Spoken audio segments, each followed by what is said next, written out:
White has an isolated pawn on d4. When you have an isolated queen pawn, you should generally keep as many pieces on the board as possible and try to use these pieces to set up an attack.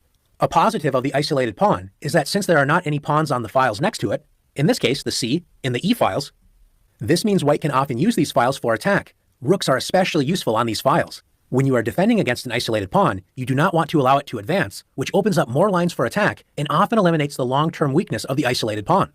The best way to do this is by blocking the square directly in front of the pawn, in this case, the d5 square.